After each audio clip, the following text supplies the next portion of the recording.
Hello, thank you for joining us on the Nikki Maduro Show. I am Nikki Maduro. Kim McAllister is not here today. I think I totally forgot that she wasn't going to be here today, but she's, oh, wait, you guys can't hear me. Now can you hear me? Okay. Thank you for joining us on the Nikki Maduro Show. I hope you guys can hear me now. See, this is what I get when Kim McAllister is not here today. And I completely forgot, I think, that she wasn't going to arrive today. All right. This is the Nikki Maduro Show. So hit that subscribe button. Click that thumbs up. This is what I get when I work all by myself. All right. And it's been quite the week. I think the theme is, as I mentioned in the thumbnail, gut punch, right? It's been a gut punch. Why does Donald Trump just want to ignore the Epstein case? Why, oh, why would he want to call it irrelevant? That is the latest news. Donald Trump yesterday was just creating controversy out of what should be a huge story. I mean, it was a huge story when President Biden was president, right? I mean, it was all MAGA could talk about. And I'm going to talk a bit about why this could be the story that just destroys MAGA from the inside out. So if you didn't see the press conference, here is President Trump. He's he's taking questions, which I don't know why he does this if he's going to say stupid stuff like this. This is what he said when he was asked about the Epstein case. So this is a Democrat hoax that never ends. You know, it reminds me a little of the Kennedy situation. We gave him everything over and over again, more and more and more. And nobody's ever satisfied. From what I understand, I could check, but from what I understand, thousands of pages of documents have been given. But it's really a Democrat hoax because they're trying to get people to talk about something that's totally irrelevant to the success that we've had as a nation since I've been president. So now, it doesn't matter about the success you've had as president of the United States. I don't know if Donald Trump realizes that his presidency, and you can think that he's been a successful president, you can think that he's been an absolute failure. You guys know how I feel. The Epstein case has nothing to do with that. And you would think that he would want the W on this. You would think that a president who basically, along with MAGA, ran on this topic, right? Deep state. These Democrats that protect pedophiles, right? I mean, that is one of the core things that MAGA is always up in arms about.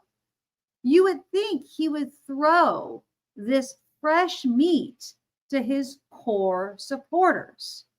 Now, I ask you, why, if he's not guilty, if he in no way, shape, or form did anything wrong, right? If he did nothing wrong whatsoever, then why not go after him full speed ahead? Why not? Why does he seem to want to separate himself from the case? Now, one of the survivors, and this is just really all, saying it's irrelevant. And I also want to bring up something, and I'll get to your comments as well. And thank you guys for being here. We have to remember when we see these women at this press conference, we have to remember that they were children when this happened. And this is what always gets me, in cases like this, is when there's such a lapse in time between when the crime occurred and when the person, is in court.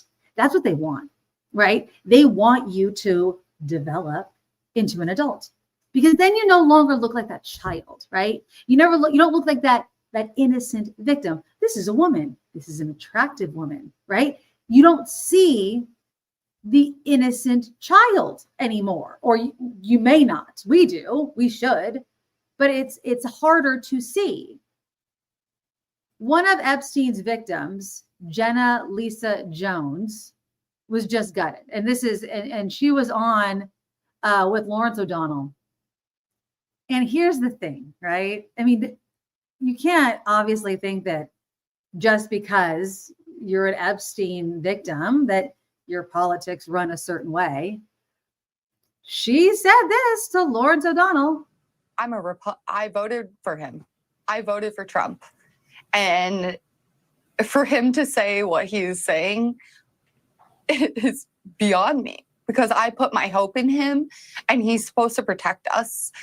And for him to say that this is a joke and that it's sides, this is not sides. We will say it time and time again. None of us are up there accusing him of anything. There is no one that is accusing him of any wrongdoing. So for the fact that he is saying those things and saying it's a hoax, who are you hiding for then? Ding, ding. Because if it's not you, then who is it? And that scares me. Who is it? Exactly. Who are you protecting? And I'm going to go to the comments. This is my question. And I mean, I know, obviously how we feel about Trump, how most of us feel about Trump. Is it just as bad? Is it just as bad if he protects them? Tammy says, if Trump didn't diddle, I bet Epstein let him watch a video. He's complicit in something. I worry also about if he's protecting someone, the big question is like she said, why? What does this person or what do these people have over the president of the United States of America?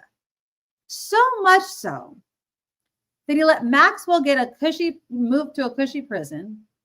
And now he's calling the whole Epstein case a Democratic hoax.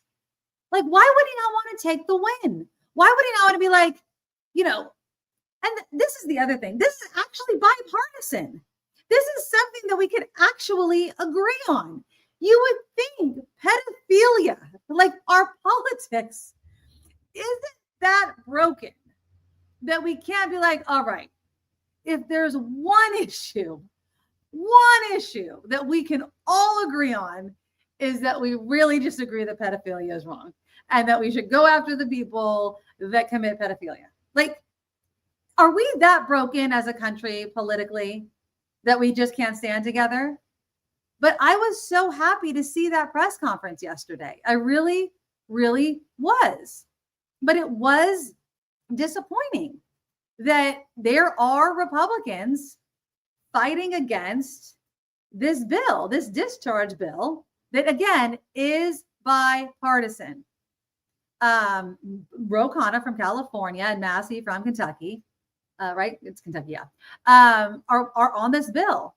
And they're going to kind of force a House vote to release even more documents. They're saying these thousands of documents, by the way, we've already seen them. There's nothing new in them. Like, there's so much more information. And then who was saying it yesterday? And forgive me if I don't know. It might have been Mike Johnson. He's like, oh no, that's not the way to do it.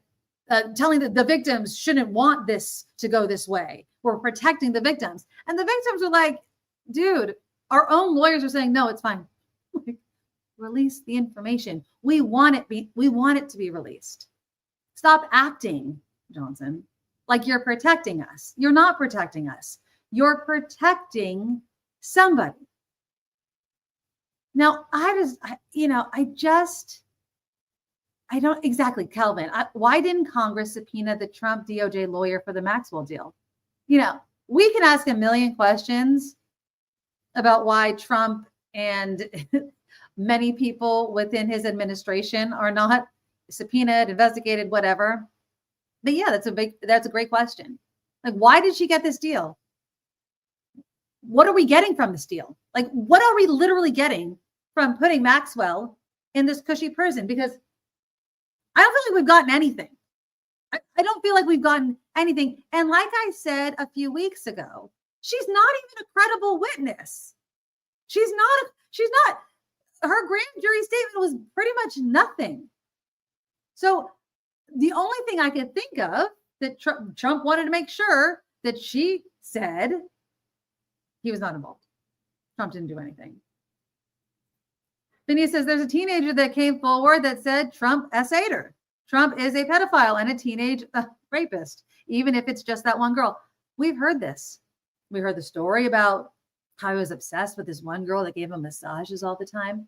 And like I said before, and I'll say it over and over again, do we really doubt that this was the line that he drew?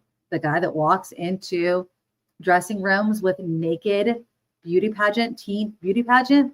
This is the line that he never, and I'm not, okay, you know what? Innocent until proven guilty.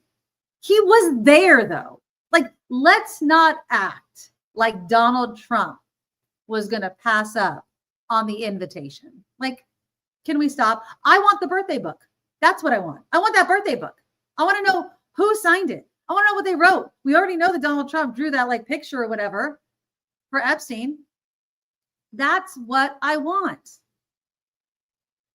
John says you might be seeing smoke coming out of the White House chimneys, even though it's 90 degrees in Washington. Side note, how many of you guys saw that video with something being thrown out the top window of the White House over the weekend, last weekend, when everyone was thinking that something had happened to the president? And then Trump was saying, oh, that's probably AI. And then they're like, no. It was like some sort of, they were saying it was like a custodian, or because that's apparently how you clean things in the White House, is you just throw crap out the window. It's a bonkers right now. It's bonkers. Ren says he's protecting a bunch of people, I believe. I wouldn't be surprised if rich people from most developed countries are involved. Yeah. Prince Andrew. They were saying that Nancy Mace, when she came out all verklempt and upset because she's a victim, you know, she's admitted that she's been essayed in the past. She came out and she was very visibly upset. And apparently, I think it had something to do with them talking about Prince Andrew. It's crazy. Oh, Phineas says the teenager's name is Katie Johnson. I mean, it's so sad. Dave says that list scares the crap out of everyone that sees it. Just look at Cash and Bongino. Bongino too. I don't feel like he's going to be long in the White House or anywhere close to it, because there are people that actually, surprisingly, and this is the other thing that drives me nuts. It's like, do I actually have to give it up to Marjorie Taylor Greene for actually sticking to her morals and like being like, damn girl, at least in this instance, you're totally on track. Like, this is important to you. Unlike Mike Johnson and all these freaking Christian people that say they want to protect kids, Marjorie Taylor Greene is actually like, hell no. And I don't care if Trump or anybody else says it, we're going after him. She came out straight up. I will sign whatever bill you come out with. She's signing Massie and Khanna's bill. She'll sign every single one. And it is pissing Trump and all of them off. Because I was reading this op-ed and it's excellent. Where was it? It was in, I think it was in, oh yeah, it was in Mediaite. Marjorie Taylor Greene, is this the canary in the MAGA coal mine? Okay, it's actually a pretty good op-ed. But basically, it talks about how Marjorie Taylor Greene, just like I was saying, is that she's no longer just a loud backbencher screaming. She's remarkably a well-measured barometer. When she says the emperor has no clothes, people in the MAGA world listen, because she's usually the one selling the MAGA wardrobe. And that's why this is a nightmare scenario for Trump. And it goes on to say, it says, so if Greene keeps pounding away at Epstein, inflation and broken promises, because she's also pissed about that, this could be less about Fox cutting away from her and more about the MAGA base slowly cutting away from Trump. The irony is rich. Marjorie Taylor Greene, once Trump's most loyal hype woman, might turn out to be the canary in the coal mine. And if she stops singing, it won't just be Fox News bailing out. It might be voters too. I mean, will Trump lose MAGA over Epstein? And why would he want to risk it? Why would he want to risk it? Unless he was in some way involved. I was online, stupid social medias, X and others. I always have to be on to prepare for this show. And someone was like, they asked a I think it was NBC had a panel of people saying, did you ever see Trump do anything? And there was like one person that was like, no. One, okay, that's not a court of law. And two, I would be scared. Anyone want to raise their hand and come out against the president of the United States after Epstein supposedly took his own life? I mean, victims have already said, I'm being followed. I'm scared for my life. You're going to go on national television and accuse the president of the United States of doing something? I don't think so. And people are taking it like, well, there you go. That means he didn't do anything. Jeanette says MTG is a woman and says she's thinking of her two daughters. Yeah, I mean, Donald Trump has all these people. It shouldn't matter if you have daughters. I understand your point completely. I know exactly, John. Who knew MTG had a spine? And again, I can't stand the woman, but I do have to give it up to her.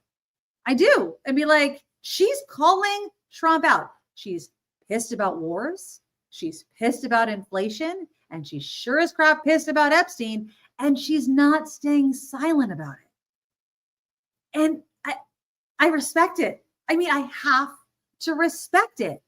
And I'm glad. I'm glad that, especially with the Epstein issue and everything else, obviously, like inflation, at least she's not buying the bullshit that's coming out of Trump's mouth. Oh, everything's just hunky dory. That, the tariffs aren't taxes. Like that BS, right? At least she's like, no, this isn't right. This isn't what you promised. This isn't what we ran on. And again, what world are we living in that on this show, I'm giving her props, but I will. Because she's due. You have to. MTG also said the Parkland murders were a hoax and her as survivors, so it's difficult to trust that she's supportive of the survivors. Exactly. Like, I'm not saying I've turned a new leaf for the woman. But in this instance, she's on the right side. Absolutely. And I try to be as fair as possible in this instance. And most instances on the show. I try to be honest every time. And we have to be. And I want to be. You want to know why? Because especially with issues like this, we need to solve them. And we can't let politics get in the way. And people are going to say, oh, if Trump wasn't involved, you wouldn't care. Bullshit. This came out way before Biden. The Epstein, there was documentaries. I mean, people were obsessed with it. I mean, yes, the news cycle and everything else. Horrifying. People have been horrified about this for a very, very, very long time. So for people to think, oh, it's just because people hate Trump. People that say that should be ashamed of themselves. You should be ashamed of yourself to question why people are upset. You should just be upset. You know what I mean? You should just be upset. See, exactly. You're correct, Jeanette says, when one gets enlightened, we can't criticize them for when they were in the dark. Yeah. I mean, it's hard. It's hard. It's very, very difficult. Now, again, back to that discharge petition. It still needs the signatures of 2 more Republicans to force a House vote. And even if it gets the signatures, apparently there's this week-long waiting period before they can force that floor vote. And then it's also not guaranteed the Senate will bring the bill to a vote, even if it passes the House. But I want to see who signs it and who doesn't. I want it. And I don't want to hear any BS. That's why I like what Marjorie Taylor Greene says. I'll put my name on anything. I don't care. Yeah, let's do it that way. Let's do this. Let's do it a million different ways to get all the transparency and all of it out. Why not? Why not, Mike Johnson? Why? What do you have to hide? Who cares? Who cares if it's redundant? Let's be as redundant as possible to get all the information out. Who cares? And that's what I love it. That's why I love it. And yeah, so we'll see. We're following it. It's one of those things where, you question the president's culpability when he says things like it's irrelevant and it's a hoax. I don't know what that does to his base, but we're going to see. Because, the Republicans might act like they're all hunky-dory with Trump, but MTG is also right about inflation. You know what I mean? the tariffs, prices are not going down, right? And then the job market, like it's pretty much flat and companies are not hiring. I was just listening to this one report. They were saying healthcare was like the one industry that was still hiring. And even now it's like stagnant. So what's coming? And now with Christmas coming and people pinching their pennies, there is a come to Jesus moment coming for Donald Trump, the tariffs, and the Republican Party, in addition to the midterms. Hence why they're trying to do this whole redistricting nonsense.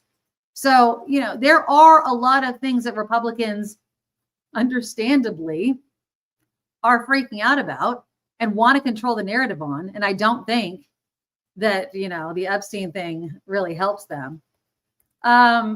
This also came out. And another thing. Did you hear Trump came out today? Now, Trump, the guy that wants the Nobel Peace Prize, right? He wants the Nobel Peace Prize. And he says, no more wars. Another thing that Marjorie Taylor Greene was upset about him about. He wants to sign an executive order tomorrow to start the process of renaming the Department of Defense to the Department of War, restoring a name the agency held in the late 1940s. The executive order will allow the DoD to start using the term Department of War as a secondary title, and will let Secretary of Defense Pete Hegseth use the title Secretary of War. The order will also instruct Hegseth to recommend legislative and executive actions to make the renaming effort permanent. Let me guess how much money we're going to spend on like plaques and shit, right? I mean, because this is where we need to spend our time. The Department of War. And he says it's because it conveys a stronger message of readiness and resolve. What do you think? I mean, obviously it's been the name of war in 1940s. It's obviously quite a while ago, but still. Department of War, do you have a problem with it? I mean, I like Department of Defense. We defend our country, right? I don't want to go to war. I don't want to use our military because their lives, right? These are men and women that lay down their lives for us. Kevin says it's a step backwards. Okay, explain. Tammy says a Department of War for the Peace King. Exactly. That's what I was saying. I was like, I thought you didn't want war. I thought you were the president that, wars didn't happen because you were so strong, right? Wasn't that the whole thing? The people in other countries don't go to war because Donald Trump is president. Nonsense. Absolutely nonsense. DOD is better. I mean, we already have the Dow, like the DOW. Yeah, Tammy makes a good point. Department of War in the 40s because it was a world war, not now. Maybe he wants it. I mean, I hope it doesn't happen, but a lot of people are saying, another world war could be on the horizons or is already in progress. Yeah, Heather says Department of War sounds so stupid, like something a kid would say when playing with toy soldiers. What does Trump know about the military? What does he understand about preparing for war or going to war, right? Like there was this whole debate, because he's the commander in chief, like that gives him some sort of quote unquote military experience. Now I have zero military experience. My husband, his side of the family, oodles and oodles of military experience. They know what it's like to go to boot camp and do all that kind of stuff, right? It's something that I could never comprehend. And I don't think that you can really comprehend it fully sitting in a comfortable home. Now, I will give him this, if I'm going to be fair again. I don't know why I'm being so generous today. It has to be hard to pull the trigger on war. It has to be hard to be president of the United States and make a decision on something like that. I'm going to pull back a little bit because I don't feel like he really puts much thought into certain things, right? He's like, oh, let's just bomb him. But yeah, I'm sure there is a pressure in being president where that you hold the lives of American men and women in your hands and you have to decide, am I going to put them in harm's way or not? Louise, thank you for the $5 donation. I love you. He says, why not name Hegseth God of War? That's so funny. It's as ridiculous as Gulf of America. Canada says the 51st state, etc. I love it. God of War. Ugh. Don't give them any ideas. Honestly, we like put it out in the ether. Now it's gonna happen. Thanks, Louise. If I see it, I swear to God, I'm blaming you. Yeah, that's a good point, Red. War. Don wants people to fear him. He wants to be Putin and wants to remake our country into Putin's. Yeah, but there could be some of that. Some jealousy. All we need is Donald Trump to like rip off his shirt and ride a horse. Please, no. But it's just really so asinine. Yeah, Tammy, he knows nothing. Paid some kid to polish his boots in the military high school for wayward rich kids. And he doesn't. He acts like he does. But yeah, Department of War. It's another waste of money. I don't know where we get all this money. And it does cost money to change names. It does. It just does. You got to change all this crap. You got to change buildings. I mean, moving already made, like the space, moving just out of one state into another simply because you don't like it. You don't like the state because they use mail-in voting. That's a huge cost that you just do for political reasons. Is absolutely ridiculous. But ladies and gentlemen, you're president of the United States. RFK Jr.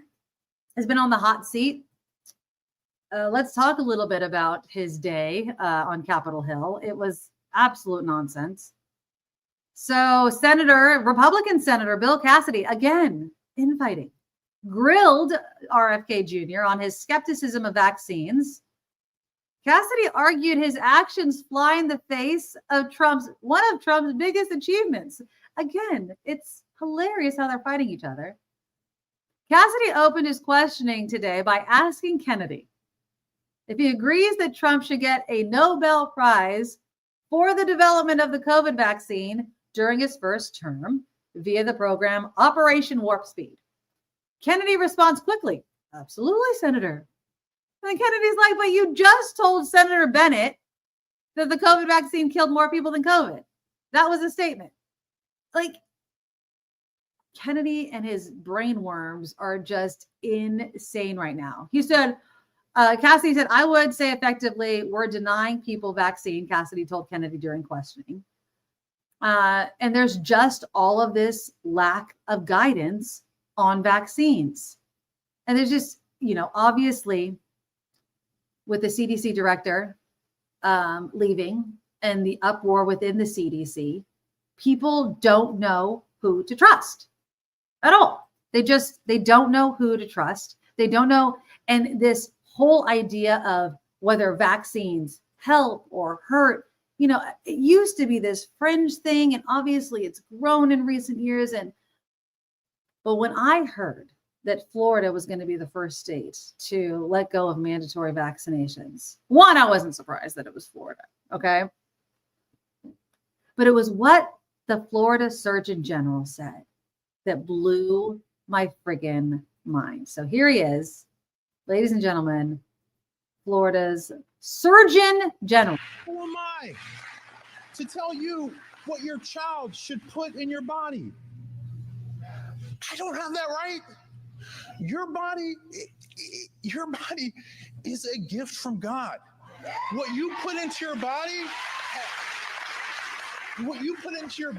is because of your relationship with your body and your God. I don't have that right. Government does not have that right. They want you to believe they have that right. Okay, so who am I? You're the Surgeon General. You should advise people on what is the best medical and best science, idiot. Like, you're the Surgeon General. You should be educated enough to tell people this is safe, this has saved lives, this has reduced illness, this has actually eradicated diseases until lately, right? That's who you are, moron. Or that's at least who you're supposed to be. The state Surgeon General. That's who you are. He's acting like he's just some Joe Schmo off the street. Who am I? You're the Surgeon General of America. That's who you are. Yeah. And then he compared it. He said the vaccines are dripping in disdain and in slavery. Like, you have got to be friggin' kidding me, man. He says forcing mandates is wrong and it's immoral. You know what it also does? And this is what's really going to hit the fan, especially, of course, because it always hits lower income, disadvantaged communities the most, is when you don't require anything, when the state doesn't require you, guess what? They also don't have to help you pay for it. So if you do want to fully vaccinate your kid, then you better have health insurance that covers it. And let me guess, low and disadvantaged communities probably don't have the best health insurance or any at all. So they're not going to be able to vaccinate their children because they don't have to. Florida says, nah, it's not needed. I just don't get it. We have had decades of evidence that we have eradicated diseases like polio through vaccines. And now it's like we're just going backwards. Exactly, John. Feels like we're going back to the Middle Ages. What are we doing? Yeah. Calvin, so this guy thinks it's okay to spread Ebola and AIDS without consequences. Don't worry about it. It's your choice. The thing is, no, we don't live in a bubble. And that's another thing that pisses me off. It's like, who am I?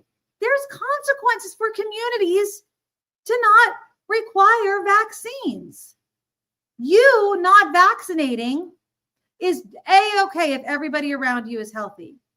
But if you happen to be around immunocompromised people who don't have the opportunity or ability to vaccinate themselves, they're hoping you're not an asshole and will vaccinate yourself because you can, to help protect them, to reach that herd immunity.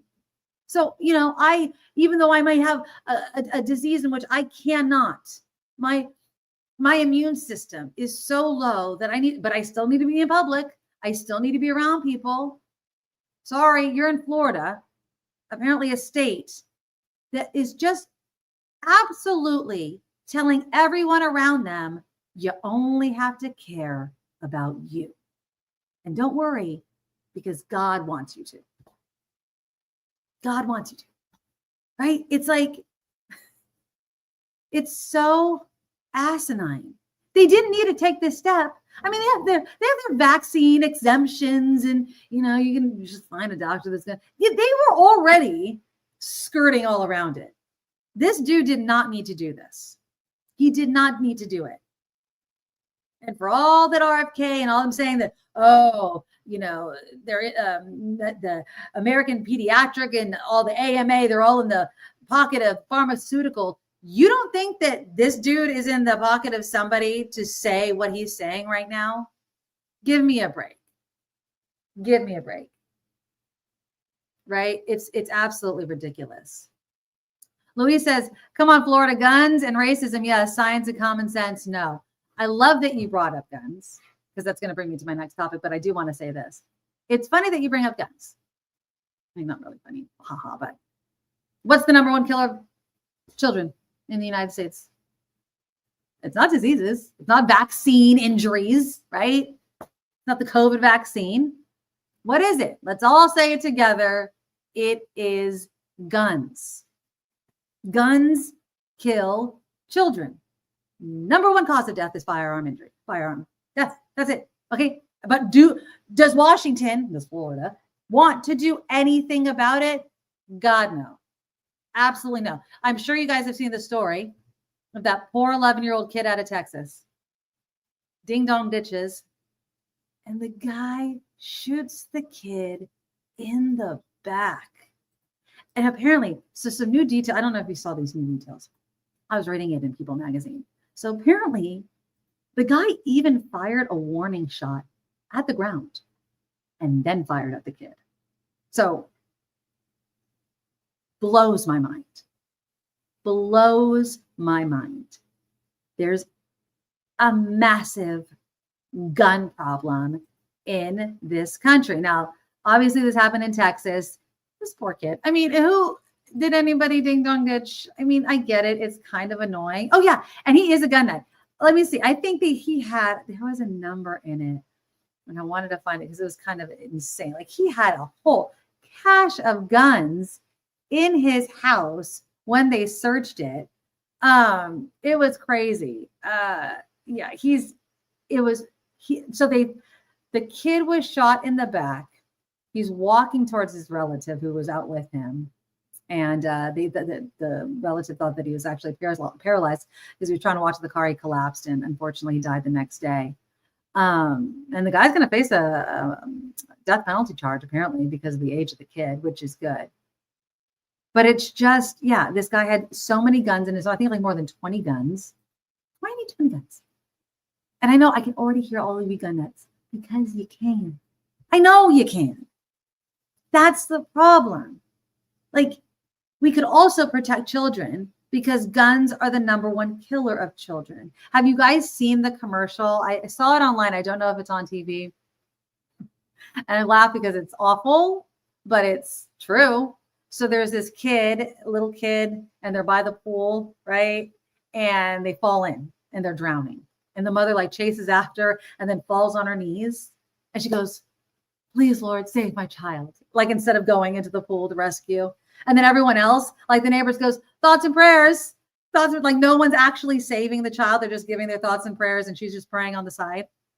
And it's so like disturbing, but that's just an analogy to what people do about guns. That's exactly what people do about guns. It's like, we could actually do something. We act like we can't. We act as if the Second Amendment is written in stone, handed down from God, and it's killing our children. And we don't care. I talked about this after the Catholic school shooting. And you guys, some of you wrote me and you're like, "That was so sad. It was so hard to hear." Yeah. And I was blunt as hell. I don't mean us, I don't mean me personally, collectively, we as a country do not care about our children enough to do anything about gun violence. We don't. We have proven it over and over and over again. We do not care. You can call me and say, "Oh my God, isn't it so upsetting that it happened again? I can't believe it happened." You don't care enough to stop voting for people, right, that do nothing about gun violence. You guys know I'm not talking to you. I'm talking to America. You guys don't. America does not care. And to stop acting like we do. We don't. America does not care about our children. We love to act like it. We just don't. Louis says, "Wow, no way, Nikki. Who would have thought that a country with more guns than people would result in so many gun deaths?" Who would have thought, Louis? Thank you for the $5 donation. Yes, the super chat is live. And Louis, thank you so much for your support. Yeah, we're fascinated. We're obsessed. And it's sick. It's really, really sick.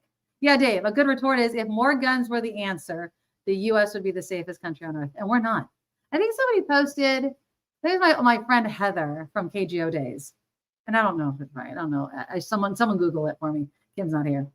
That, if you think if you're scared of traveling around the world because you don't think it's safe, just remember like the United States is like 131st, like the safest countries or something. But like we're really low on the list. So don't worry about it. Go travel because we're not safe. We're not safe. It's insane. It's insane. Exactly. Remember, there was that guy that said it after the school shooting. These kids were stopped with the thoughts and prayers. They were actually praying. So yeah, I mean, but get this. Did you see this? There's a new Tennessee law. When I saw this headline, I was like, "Oh my God, can we stop with the guns?" And then, you know what they say? Read the friggin' article. And I actually like it because if we're going to be America and we're going to be obsessed with guns, then we might as well do this. A new Tennessee law requires schools to teach firearm safety. And it starts at kindergarten. All right. Now you might be like, but it's age appropriate. The school years from K through 12, students can learn everything from safe firearm storage to the importance of never touching a found firearm. So it's like basically how to safely store firearms, gun safety at school, what to do if they find a gun, never to touch a gun they find, and always tell an adult if they see a gun. I think this is smart. The truth of the matter is, like Louise said, there's so many freaking guns in this country. So we got to teach kids not to touch them. They're going to encounter them. How many times do we hear a cop comes home or somebody that owns a gun, they put it down, not being safe, and a kid picks it up? That's it, right?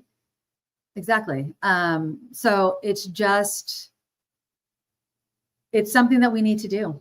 And it's sad that this is where we are as a nation. But when a kid can't even go, stupidly doing little teenage pranks, right? I mean, I didn't do I guess I did do ding dong ditching.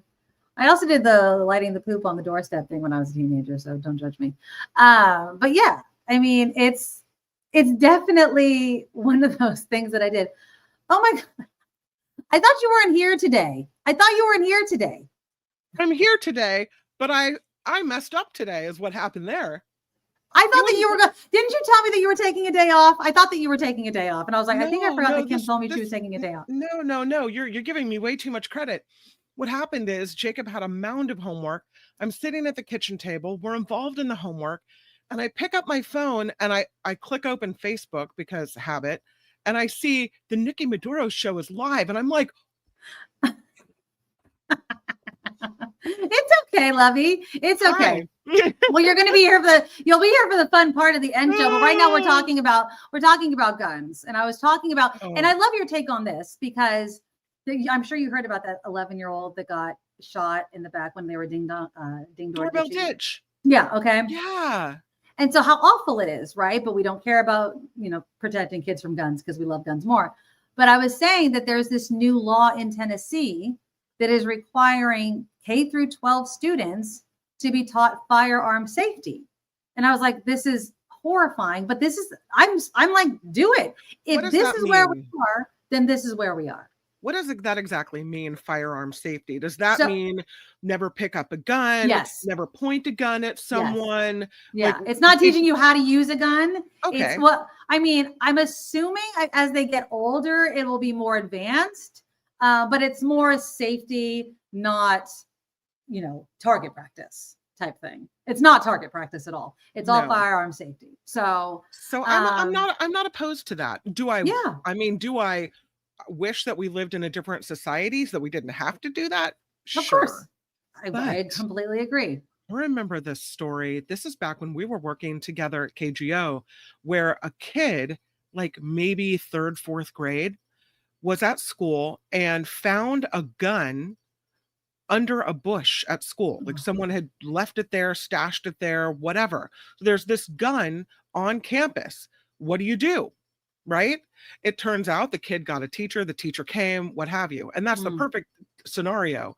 But I was thinking, well, what happens if some kid found it that didn't know what to do or picked it up and it went off or thought it was a toy or whatever? So, I mean, great. Yeah. Know what to do in an emergency. If a gun gets kicked your way, if you happen upon a weapon, you should know what to do with it, right? And I'm glad that you mentioned toy because that's another thing they're gonna teach these kids how to identify a real gun from a toy gun. Because that's the other thing. Remember when kids would paint over the orange tip of guns to make it look more real, and then it got them shot by cops. Right. Because that happened up here and where I live in Sonoma County in Santa Rosa. Exactly. Yeah. And it's because, and again, obviously I wish that, we lived in a world in which everyone could take a breath and assess the situation, but cops make decisions like that.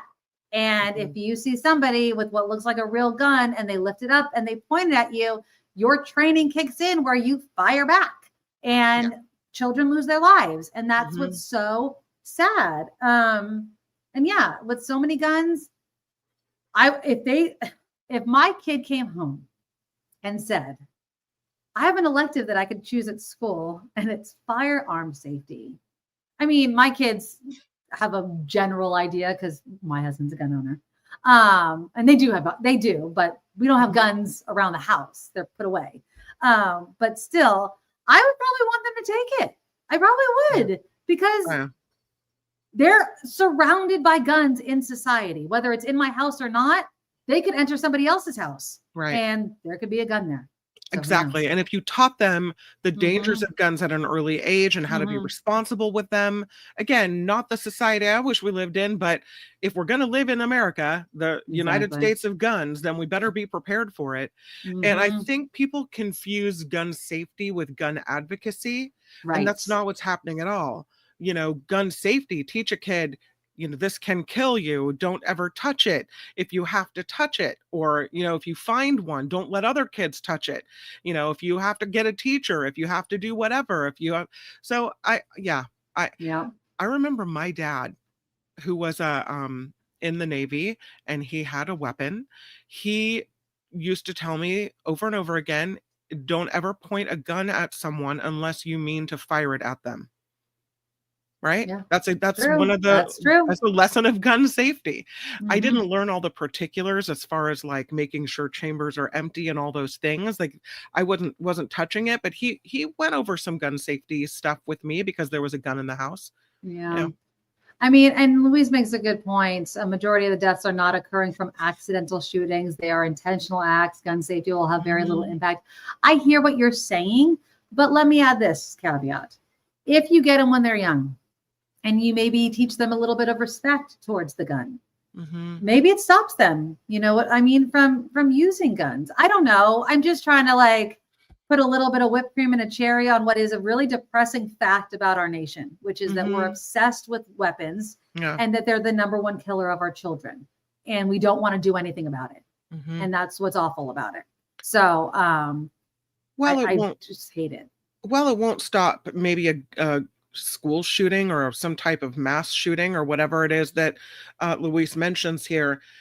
I've done a lot of stories about kids who, as you mentioned, find a weapon in someone's house on a play date or something. Yeah. Some kid opens a nightstand drawer and there's a gun inside, or, a police officer doesn't stash their weapon properly or secure it, and a kid gets a hold of it. So in those situations, I think that it might make a difference.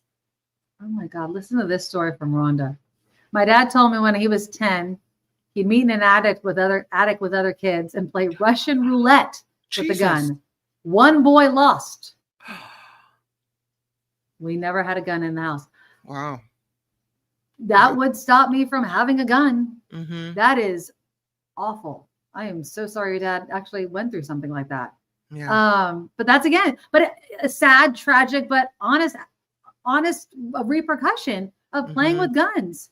You see something on television, right? The movies make it seem like spin it and then you know what I mean? And we glamorize these things for these children. And so I think Tennessee, even though it's like, I hate to see it, I think that they're doing something right there. So Tennessee, woohoo! Tennessee, absolutely. There's a lot of things that happen inside schools that I'm like, I'm not quite sure if I agree with it. Here's another one. Okay. A high school is removing exterior bathroom doors to stop inappropriate behavior. So, okay, this is the analogy that they're Exterior. So that's like the door to get into the room the itself. door to get into the bathroom. But then you have the stall with the door still. Exactly. Okay. So administrators made the decision in response to complaints about problematic activities in school restrooms, such as fighting and vaping and things like that. They received multiple complaints. And so they removed the exterior doors of most bathrooms and said, obviously, like you said, that there are still stalls and there's no straight line to the urinals. Okay. So the boys don't have to be upset about it. They made the analogy of airports. They say when you go to the airport, there's no exterior doors. You just walk in and there's no sort of door like that. Here's my question. How would you feel? And I'm going to say girls because I really don't think the boys care, but I'm sure boys do care. If you knew that the bathroom didn't have any exterior, because they're not going to redesign the bathroom. And how would you feel about going to the bathroom with no exterior door? Honestly, at school as a teenager. a lot of bathrooms, and I mean, I guess it would be my comfort level would be based on the layout of the bathroom, but a Yes. lot of bathrooms have like the doorway, and then you walk in and there's sinks and a vestibule or whatever, and then you'll get an entryway and then sinks, and then there's the stalls right there, or you Right. walk in and you then have to turn a corner to the facilities. So in that case, I think I would feel more comfortable if it was just like a doorway that was open and a stall right next to it. I'm not liking that anyone could hear you pee or That's hear what what I'm you have going saying. on. That's not good. Exactly. But I'll tell you, at Petaluma High, they have vape sensors in the bathrooms. Oh yeah, absolutely. With They had them little at the school alarms I that worked go. at. Yeah, Yeah. So I mean, absolutely. aren't there other things you can do besides take the door off its hinges? It just reminds me, sorry, love, my husband in his teenage years, he was such a hellion. His dad straight up took the door off his bedroom. He's like, you lost it. So I kind of think doors are this you don't get this level of privacy because you Sure. lost it. You know Yep. what I mean? Mhm. But I also feel like a lot of students are probably being punished for something that a smaller Totally. percentage of students do. And that Yeah. kind of sucks. So I don't know. I think it's more the sound thing that I would have a problem with. Like, what if I'm Mhm. sick? You know what I mean? Like, Right. or what if I have to, do number two? And not that I would ever do number two at school. You would have to totally murder me, or I would have to that would never happen. If I was a teenager, I would not. My kids tell me they never even go to the bathroom at school. Yeah. They're like, no, we're not going Yeah. to the bathroom at school. Right. But if you were sick and you had to, and there was no exterior door, I would be horrified. I would So be horrified. Jacob has no problem, but Julia has this thing where she won't go number two No. anywhere else. So like if we go on vacation, I ask her at the end, like, you must be pretty constipated by now. You've probably been holding it like for a week. She seriously will only do it at home. Oh It's no, the I'm crazy- not, no. the I just craziest will thing. do it where we stay. I just don't like to Right. do it, I'm like, girl, you gotta like unless I have to. I mean, right. it would be like I'm going to soil myself. Like, you know what I mean? Like, But certainly there's no way she'd be doing that at school. She'd have exactly. to be in God dire no. straits. Yeah. Oh, It'd have God, to be an no. emergent situation. I work at a school and I wouldn't even go as an adult. I was like, that's going home business. That's not school business. At home, I don't even close the door. Why? Because I know someone's just going to come in right after me. It doesn't matter what I'm doing. Well, and I then have your body visitors. knows, right? Like your Mhm. body knows when you're home. That's probably what Julia feels. Yeah. She's like, I can't do it at home or anywhere else Mhm. but home because I'm not comfortable at home. But yeah, the whole exterior door thing. I kind of feel for them, but you know what? Stop vaping, stop fighting, stop doing drugs in the bathroom. Maybe they'll put the doors back on. That's what I Uh, said. That's not healthy. Yeah, I know. Oh, Jeanette says that I've known people who won't even use a public restroom. I mean, well, you sometimes never have nature to pee. calls. You gotta go, man. Exactly. I don't see any. I mean, I'll pee. I'll do number one. Number two is like, you got to be kidding. You got to. Oh, John says there should be two different bathrooms. If you have excellent attendance and good grades, then you get to use the bathroom with doors. If you're a ne'er-do-well and a troublemaker, it's the no door bathroom for you. That's interesting.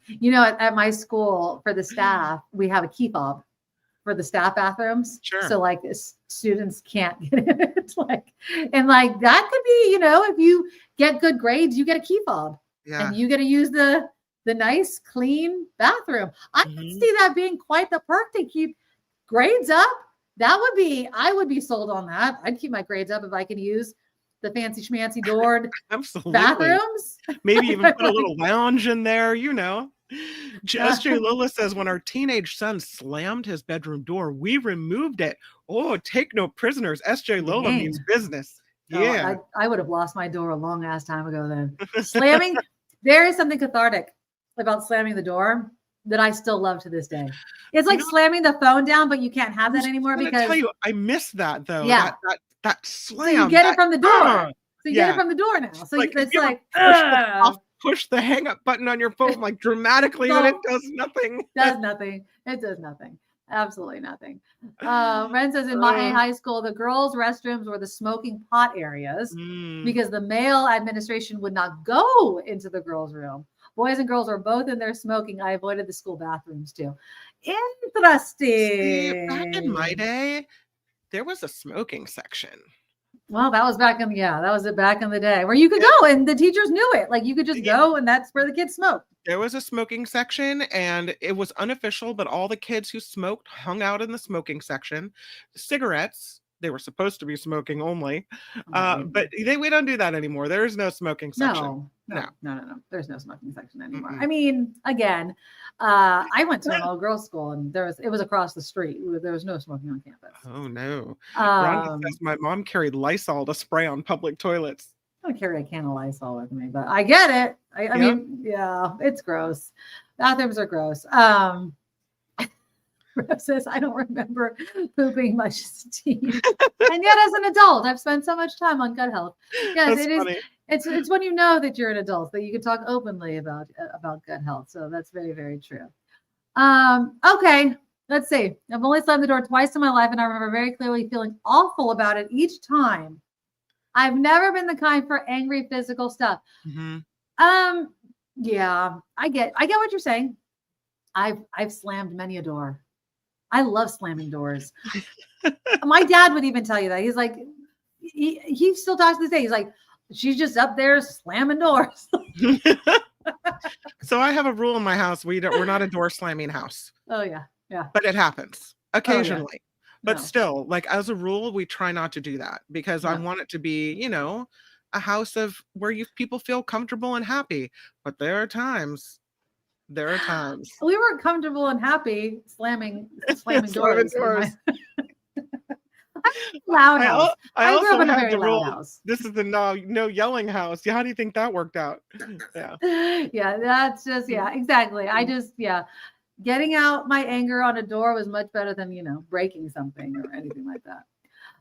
Okay, Burning Man happened last week. I was obsessed with, I don't know if you're not from the Bay Area, there's this magazine. It's online, but do they even make SF Gate paper? I don't think they do that. It's just online, right? Oh yeah, no, I think it's just online. Yeah. Yeah, it's just online, right?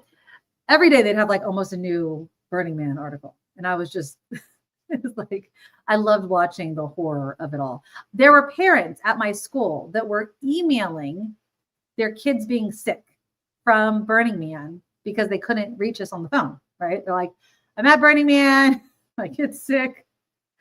They're staying with somebody, but they had to get permission. Hilarious. And so it was an S show, as it always is. The weather's terrible. There's mud. But this year, there was both life and death for the very first time, apparently. Somebody was murdered. Yeah. And somebody was born. To a hear mother about that said the she didn't birth. know she was expecting, which I just never understand how people don't know they're pregnant. I don't either. But she didn't know. And then I'm wondering, like, how much drugs or alcohol was So, she drinking? Like, ooh. all the people that I've read about that have that happen are usually larger women, right? Because I would guess that your pregnancy would be more evident in a more petite body. So it's usually like larger women, and maybe because of their size, they didn't have they weren't regular as far as cycles anyway. I don't know. I don't I know. would how do you not How do you feel not something? know? I mean, when it starts to move and kick, like, are you not thinking, okay, something's weird? Well, apparently the baby was born early, and she was only 3.5 pounds. Oh, There's a GoFundMe, of course. I just can't imagine being in the most filthy place on earth and giving birth. But apparently there were tons of doctors and pediatricians and all kinds of OBGYNs to help deliver the baby. And God bless them. You know what I mean? It's a life. But imagine going to Burning Man. It's awful. It's dirty. It's hard to get out. They had to airlift the baby by itself because the parents couldn't go. They didn't have room for the parent. So the parents had to drive themselves out and then meet up with the baby later, which is just like, oh my God. And then you have nothing. All of a sudden you're going home after partying for how long at Burning Man, and now you're a parent for the very first time. Like, if there's not a thing that will sober you up real quick, it's knowing that you're about to go home to a brand new baby. Like, that will definitely do it to you, mud babies. But I also read an article about how many kids are actually at Burning Man. Like, there's a ton of kids at Burning Man. People take their kids to Burning Man and they have like a kid block Area. Yeah. No, thank you. Isn't the whole point of Burning Man like not only the art, like It's the, the you know, art. the out Yeah. there art, but it's like it's for people who enjoy imbibing in whatever substance they want. No judgment. Do you do, go do you. It's a, you know, you're not Yeah. hurting anyone but yourself, right? Or they like to go do the sexy times. There's like the sex dome there, Oh, and there's yeah. people I are mean, I think it's like just like a free freedom. sex, free Yeah, drugs, it's a free whatever. freedom. And Yeah. so it's just not a place for children. In Yeah. my estimation, it's not where you would want to take your kids. And I was just looking at someone, and this is from a producer friend of mine Mhm. who went to Burning Man. And he's a big, you know, there's some people who just, that's their thing. They go every year. And Right. he was telling me, and let me show you this photo that he posted. You can't even tell who the person is, but he was saying this is, it was the Oh, worst God. windstorm that he's ever Oh, been through. yeah. The winds were 50 miles an hour. Why would You I want to go couldn't to that? see like in front of No. your face. No. And then you would go to like help people batten down the hatches and put tarps over things, or, you know, secure their stuff so it wouldn't blow away. But you Mhm. couldn't tell who was in front of you until you were like right on them. You couldn't hear Exactly. anything. It was so windy. And then after the windstorm storm stopped, the heavy torrential rain started. Mhm. So like, no, for a No. million reasons. Sex, drugs, weather. No, it's not a kid spot. No. No. I mean, I always said my festival that I used to go to all the time was Reggae on the River. I would go all the time. It was our thing. And but there was water there. And that's what I always said, because my friends started going to Burning Man when we were younger. And I was like, is there water there? There's no water there. I was like, no, Mhm. I can't go anywhere where there's no water. Like I can't be out there, and everything was like that picture. Even when it wasn't a windstorm, it was dusty. It's still, the wind would still pick up at night. And because I always saw people that were dusty and they would wear these goggles. It just wasn't my thing. And I understood. And I get, over the years, the vibe has changed. The people that go have changed. And that's just what happens to these sorts of things. You know, it evolves and it changes. It was just never my thing. And if it's yours and you still love going, I'm not judging it. All I Mhm. know, I wouldn't want to give birth, and I would No. not want to try to solve a murder, because guess what? The guy was Russian. Apparently he came from Russia, and everyone's leaving, and there's no cell phone. They can't videotape it. This murder will not be solved. I will highly, if they solve this murder, I will hands down give all the respect to the police. How do you solve it? How do you find people? I mean, most of them have goggles, masks, or mud on their face. Like, what do you say?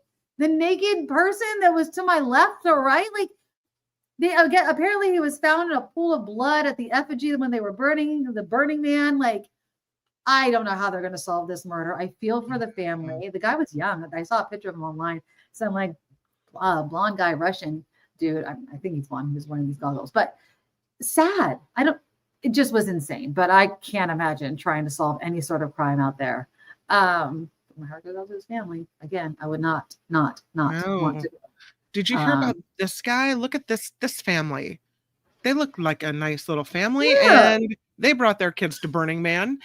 The dad was having a moment of reflection and was sitting on the sand, and apparently he was run over. His feet were run over by what Ooh. they call an art car. Yeah. And it was a Tesla Cybertruck decorated to be, Oh, you know, God, whatever. yeah. So this Tesla Cybertruck runs over this guy's feet.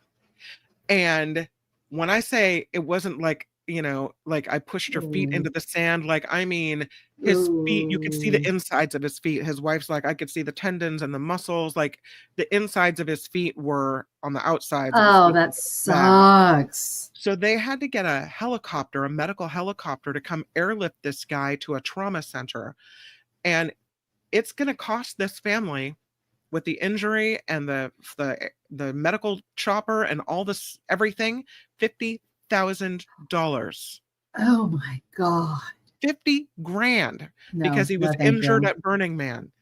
Yeah. Well, I mean, that's what happens when you're in some, remote area, and there have been articles where you take an ambulance 2 blocks and it costs you. Imagine a helicopter. And it was bad weather. I mean, there was the baby that was born, they were saying there was only a small window to even get that baby out because of the weather. So I can only imagine getting this dude out. I mean, look at that. Does that not? Well, I mean, it looks miserable. It looks yeah, miserable. I'm sure exactly. there's a vibe there that people love, but like, Yeah, I don't want to seem no. old and like poo poo about the whole thing, but Mhm. that's just not that is definitely not my thing. No. Absolutely not. So no. If I was camping and that happened, we'd be in the car going home. And that's the other thing. It takes you forever to get in and takes you forever to get out. So no, thank you. Yeah. But you know what is my thing, Kim McAllister?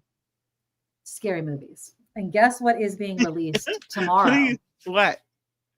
The final Conjuring movie. It is called Conjuring, The Conjuring Last Rites. I'm in the midst of rewatching all the Conjuring movies because I do that before I watch the final one. I did with Final Destination as well. You know The Conjuring. It's based on a true story. Do you know this? Do you know what The Conjuring is? I don't know that. No. Okay. So The Conjuring is based on they're like kind of demonologists. Patrick Wilson and Vera Farmiga are the people that play Ed and Lorraine Warren, who are real life people. They just passed away not too long ago, like in the last decade or whatever. Anyways, they have this doll. They collect all of these things that are possessed or, involved in all these things, right? They have this doll called Annabelle. Okay. Okay. Now, Annabelle in the movie is like this scary looking doll. In real life, it's a Raggedy Ann doll. That's what it is in real life. It's actually a Raggedy Ann doll. But yeah, there it is. Is that like the one they found that recently some guy was taking around and died? Remember that story? So that guy, that guy died. Yeah. They just actually came out with his cause of death, and they're like, it was a heart attack, and Annabelle was nowhere near. Have you watched the Conjuring movies? Of course, Annabelle was nowhere near it. Like, I honestly, my heart goes out to his family. But if there was any way, okay, if I was him, okay, and I devoted my life to doing what he did. And I'm not wishing like a terrible death on anyone. Like, it's not like, it was like gory or anything, but that's the way you would want to go, right? Like in the midst of doing what you were doing. And that's what he was doing. Yeah. So I'm just saying, like, I think it was, and I'm using cool in like this kind of artsy fartsy doing what you love kind of way. I think it's kind of cool that he actually went while doing what he loved. I always think that that's a good thing. And he was at the Conjuring house, I think, or like investigating something because Annabelle, he was at the Conjuring house because Annabelle was there. Annabelle's house, by the way, the Warren's house. Do you know the comedian Matt Rife? Yeah. I don't know. He owns, he's taken ownership of the house for the next 5 years. Oh. With Annabelle and all these other artifacts for the next Ew. 5 years. So good luck, buddy. Do not open that case. I feel like people really underestimate like what these artifacts like have possessed in them and the power they hold. And you can believe in it, you can not believe in it. I just do. But if you like The Conjuring and you like those sorts of movies, the new one is being released tomorrow. So absolutely love it. Nick, you have no idea what you're talking about. You have no idea. Okay, so anyways, if you don't like horror movies, then you have no idea what I'm talking about. If you do like horror movies, then you know what The Conjuring is, and it is going to be released tomorrow. So super it's creepy. a great time. It's super, super creepy. So, I have been spending a lot of time with my mom. Yes. And in the evening watching TV, and she always clicks on shows that are like, oh, what's this? What's this? We'll watch this for a bit. Oh. And we got into this show. God, now I forget the name of it, but it's on AMC Plus. And it's this new show on AMC Plus. I'm trying to find the name of it right now. Super creepy show, but it's about this girl. And the show opens and she's running for her life. And there's some kind of building on fire in the background. And she ends up getting caught and taken to this mental institution where it's this weirdest show. And you get really into it. And it's very Nikki-esque because there's these ghouls and creepy demons. And I'm like, is Maduro sending this to me? Until you get to the end. And then the stupidest thing happens. The whole premise of the show is explained by a voiceover. Oh, you're muted. It is the dumbest thing. It's like they say, and I won't be ruining it for anyone because I don't think you're watching the show. But they say, and then the whole thing starts again. There's a Oh, voiceover. stop. And it's like, really? I got through all of those No. episodes for you to like throw down some BS ending? Oh, that's annoying. I Yeah. hate when they wrap things up in a bow, and I feel like it's because they got Mhm. lazy at the end, or like the main writer got fired or something, and they're like, "Oh shit, we don't know how to finish this." Right? It's like, Exactly. what did you do? Like, you didn't know how to finish. I've been watching a lot of, I've been watching a lot of crap TV. I've been watching a lot of, stuff on are you watching the Summer I Turned Pretty? Is it? Oh yeah. We're up to date. Yeah, that show is not worth waiting around 1 week to watch an episode. I'm just going to say that. Yeah, I can't wait till it's over. I'm just saying it's annoying, but I have to finish it. You're in for a penny, you're in for a pound. What else? I just watched another gory. Oh, I watched that movie Weapons last weekend. How was that? That is the movie. Okay, back to my scary, gory movies. Did anyone see the movie Weapons? It's about the kids that all of a sudden wake up one night and they're all in the same classroom, and they wake up and they open the front door of their house in the middle of the night and they run away. Okay, that's the premise of the show. That's the premise of the movie. Phineas, you watched it? The ending. Oh my God. Okay, like, you guys, if you know me, know I like my scary movies and I like my gore. But I am telling you, even I was like, oh my God. It was so gory. The movie, we started laughing in the theater. Like, it was just like, what the hell? It was ridiculous, but funny, but gory. But it was interesting. I will just say that I was not bored. It was kind of long, but I was never bored. So Weapons, it is not a Kim McAllister movie. It is not anywhere in any way, shape, or form, especially the ending and what happens to the protagonist. Jesus, Lord Almighty. It is just what? But anyways, if you like that sort of thing, Weapons. I just saw that. What else? Yeah, I've been trying to catch up on all my movies. And then I don't know, Wednesday. I don't know. Do you watch Wednesday on Netflix? I've been watching that crap. So I haven't been watching that. No. Yeah, my husband and I watch that. So. Oh, that's cool. Yeah, it's Weapons. fun to have a show, even if it's The Summer I Turned Pretty, that you watch with someone. Exactly. Julia and I watch that. You know what I am watching with my mom? Every Friday, we're watching Outlander Blood of My Blood, which is a prequel to the original Outlander. Oh no, it's good. It's really good. That's because it's all sexy time for Kim and her mom sitting there watching that. Oh, did you watch Hunting Wives? Anybody watch Hunting Wives? We clicked on it, and it was that talk about sexy times. That was really uncomfortable watching that with my mom. I'm like, Mom, I don't think I can do That's it. what I was gonna say. I was like, I think it's a bit much. Anybody like sexy time, especially woman on woman sexy time? That's the show to watch. I'm just a little gonna much, say. that one. I couldn't get through that one. But yeah. I'm really liking, despite the violence, Chief of War. Oh, I don't think I've seen that one. What's that? It's on Apple TV, I believe. Oh, I don't have Apple TV anymore. Story that's with Jason Momoa. Yeah, Jason Momoa. It's the story of the unification of the Hawaiian Islands. Oh, okay. King Kamehameha, and the most of it to this point has been in Hawaiian with subtitles. Oh, nice. And it's very gory because there were some serious battles way back when.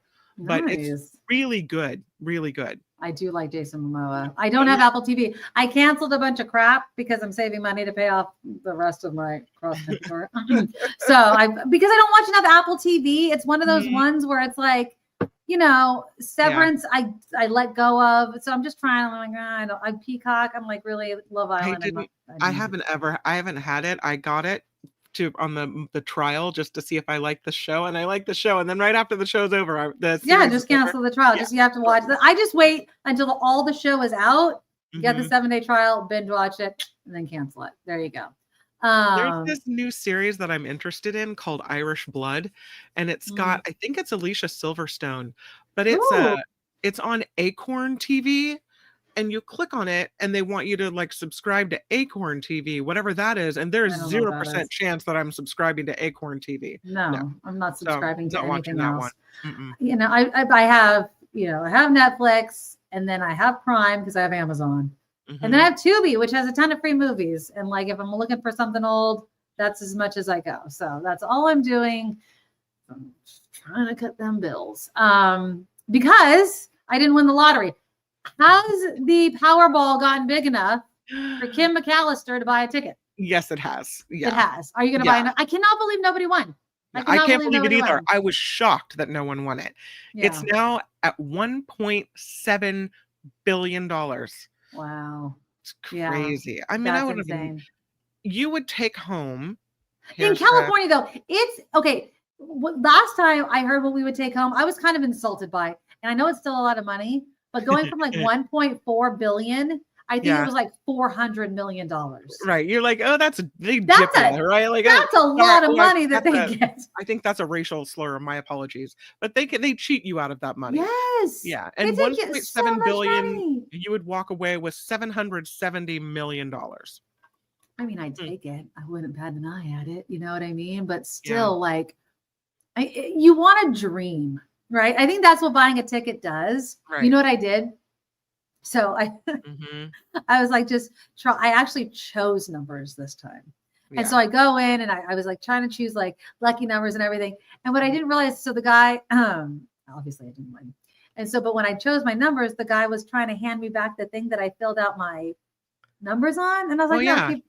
just keep it. And then I realized I was like, oh, it's for people that want to play the same numbers over and over and over again. I was like, oh, Yeah. no, I'm not doing that. And it also kind of Um, acts as, I guess it acts as a receipt. I don't know. I took a picture of it. I guess I could just play the numbers again. I took a picture of it.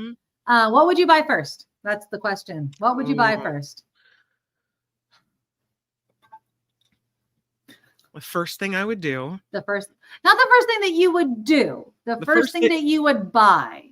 I would buy, you're going to laugh at me. I would buy a sign for the junior high at my kid's school. I have Mhm. been fundraising for this sign and have not been able to raise enough money. And I would just buy the damn sign already. Right. And then I would give money to the PTA because this year we have 1 million cutbacks. That's my Oh. first move. Fund the school. I probably could just, depending on if they handed me a check for 770,000, I would start with $1 million to the PTA plus the sign. You need 770 million. Yeah. 770 million. Yeah. Yeah. That's my first move. And then I would take care of all the people who've taken care of us. I know there are some people that are part of our community that are struggling, and I would reach out to the Ugh. people that I know are You're struggling. gonna get in and try to help. trouble. You're in Well, trouble. What I would See- do.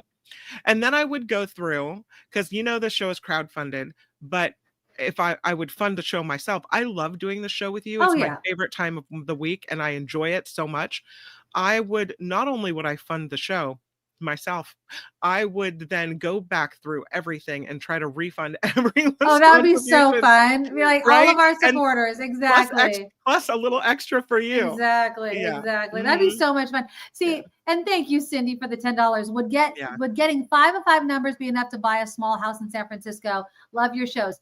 Okay, so I think that you get $1 million, right? If you get 5 of 5. Let's go see what happened. So last week, when it was a $1.4 billion jackpot, Right. if you got 5 right, there were 2 winning tickets for that. You would get $984,000. That's So $1 million almost bucks. $1 million. Yeah. Mhm. Yeah. So yeah, and so that's I will take that. But I mean, but by the time you get it, you get $500,000. Living in California makes you so jaded. So if you Like, got $1 million almost, and then mhm. you had to pay taxes on it, You get like and half then of you that. tried to buy a house in San Francisco, you would fall woefully short. Yes, you would not be able to, but I would be able to, definitely buy something that I liked. What And would you like- do? What's your first thing? So if I won the big thing, Oh, okay, the so big guns, yeah. the big guns. So I would take all of my family out of debt. I think that's the first Yeah. thing that I would. hmm But as far as something that fun that I would buy, I don't know why, but I feel like I want to say a house, but it's more than the house. I want to buy a house that has a big shower. I have never lived as an adult. Right. I have never lived in my own shower in my own bedroom, like the master bedroom. Mhm. That didn't have like the jail shower, like the small shower. Sure. Yeah. I've never lived in that, and I hate it. I hate it with like every core that I am. That I don't have a bigger shower. Mhm. So that's what I would look for. Like if I'm going to make a big purchase, I want a house with a shower that has like 3 shower heads. And I'm a tiny person, but I want it. You know what I mean? That's what I want. Like, That's is what there I not want. enough room for you in there? Like, what's happening? No, but I want it No. for me and my husband. Oh, So you know what I mean? Good morning. But even Nice to no, see you there's in the not shower. room for me. I want to shake my friggin' legs and not have my butt up against the wall. You know what I mean? Like, come on. It's annoying. It's just annoying. So, I yes. think I would also replace my carpet because it's green and nobody You would likes not it. keep your house. I mean, would you keep That's your so house? funny because I kind of would, and my husband's like, we wouldn't keep this house. People would know where we lived, and it wouldn't be safe, That's and a our good point. children would be That is good. kidnapped, and we'd have to move to a gated place because we'd have all the money and we'd have to protect. And I'm like, really? That's how much it changes your life? Oh, you have to like wear a mask. If we won, you would have to go. People wear masks when they like have to do the whole media thing, so you don't know, and then you have to put it like in some sort of like hidden like LLC or whatever the thing is, so they can't find you. Yeah. Because people come out of the woodwork. Yeah. And I would do like some fun stuff. I would want to take care of, my family and some of my friends, but then it gets difficult, right? Yeah, like, even though you have a ton of money, more money than you can ever do with, what I would want to do is I would want to set it up so my money makes me enough money that I could just live off the interest. Yep. I'd want to set up charities. I would want to like, I'd want to do something like that. I'd want to be one of those people that just anonymously give like big chunks of money. Wouldn't and that then be there's like a wonderful? news story. It's like, Yeah. oh my God, this children's park got funded by an anonymous person. And then I'm like, I want to be that kind of person. I want to be that kind of wealthy where I know I don't need them to know that I gave them the money. That's what I want. I want to be that. Someone just opened a massive luxury apartment complex Yes. for free rent for teachers. Exactly. It's like, oh, you need that? I will buy that for you. You know what I mean? So, and thank you, Nick, for the $10 super sticker. You're awesome. But yeah, that's what I want. I just want to be in a financial situation in which money doesn't matter and I can bless other people. And I don't need to be acknowledged. Right. And so, that's what I want. So that's my dream. That's everyone's dream. Everyone's dreaming. Saturday is the drawing. So get your ticket. Don't buy too many though. Come on. I would also like a new car. I'm not lying. I need a new not car. Gonna lie. Like I need a new car. And my daughter needs a car. We all need a car. So there you go. We all need a car. You get a car. You get a car. Now, how much would you spoil your children? See, that's a hard one because I want my kids to be taken care of, but I don't want to make them spoiled. Like, do you tell your kids that you won the lottery, or do you there'd be signs? Put it in an LLC, and you're doing better than normal, but it's not. You don't make it completely obvious. I don't think I'd be trying to play off that we're like you hard live up, like you know a cop on the take. You nice, but not too nice. I'd be like, you can get the extra lipstick, Molly. Yeah, I think I'll get your hair done this week. Yeah. I mean, there'll be signs that we have some cash, but I don't know how you get off getting a new car, Kim, and the kids not know that you have some money. But I would definitely be like, this is not like it's your dad, my money, but it's not your money. Like you have to still do what you have to do. To get it. I don't want kids that are spoiled rotten and that expect things. I don't want that. But it would be nice to be able to give her a car, Oh, absolutely. Yeah. And a reliable car and a cute car. And they're going to crash it. Or they're going to dent it. They're going to ding it. They're going to park too close. They're going to get scratches on it. Absolutely. Your first car, everyone's first car was a wreck by the time they were done with it. Exactly. Yeah. Mine still is. I have scratches all over it. And it's so funny. Whenever I let my daughter borrow it, for some reason, I always feel like there's like a little extra scratch on it. I'm like, but it's hard to tell because I scratch it all up myself. Like, well, did I do that? Or did they do that? I don't know. There used to be a pole in my family lived in the Santa Cruz area on this little alley right by the beach. You would turn to the back of the alley. It's called Treasure Island Alley. You would turn there and there was a pole, like a metal beam in the ground when you turned. And, you're learning about where your car is in relation to everything else. Right. And I turned too close to the pole and it nailed my door of a 1968 Ford Mustang. Crazy. Yeah. Yeah. Nothing happened to her car, Kim, but when somebody doesn't have gas in their car, they borrow Mom's car. So, What happened to her car? Who's her? Well, no, Julia? because I was saying that Marley was driving my car. And so she's like, what happened to her car? Marley has a car. Well, when it's on E and she wants to go, and I want her to go pick something up for me, she's like, well, I need. And I was like, well, just does she have to fund her own gas? She would if she could get a job, but she's not getting a job. She's focusing on school right now. So yeah, that's good. Yeah, so since she's taken the brother to school back and forth, and I'm not doing that. I'm giving her some gas money, but she has to work. I work her to the bone like Cinderella, Kim McAllister. I work her to the bone. So this year's Petaluma High School band trip, because they take a trip every year, right, to New Orleans. And Julia really wants to go. And she said, and this was kind of nice of her to say, she said, I don't think it's fair of me to ask you to fund this trip. Because you just paid $7,000 to send me to Europe, right? With the orchestra. So she said, what if I get a job and I raise half the money myself? That's very responsible. And then you're only, and I think the trip is like, I don't know, $1,500, $1,300, something like that. She's like, then you'll only have to pay $600 some odd dollars. And I'm like, well, that's really great, but that's reasonable. Take a look at your load, like your class load. You can't get a job right now. There's no way. So she's gonna. I just want Marla to focus on fundraising. Yeah, I want Marla to focus on schoolwork, which she is. She's doing really well right now. So that's it's junior year, man. It's a tough, hard year. So we're just gonna be doing that right now. So. All right, well, everyone get their tickets. Let's do some thank yous, though.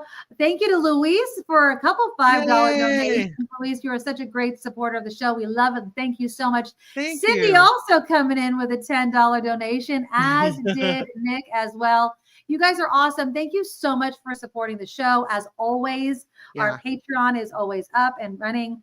Whether we are live or whether we are recorded, we always appreciate everyone that supports the show. All of the ways to support are in the show notes, super chat, super stickers, all the ways to support our show. And again, if you want to reach us, our email as well, the NikkiMaduro@gmail.com is the way that you can reach us. All right. We will be back next week. We love you. Take care of each other and good luck on that lottery. Don't spend too much of your money, though. All right. Winner. Chicken dinner. Bye. Bye. Oh, hold on. I gotta play Jacob. Where is he? Hold on. There he is.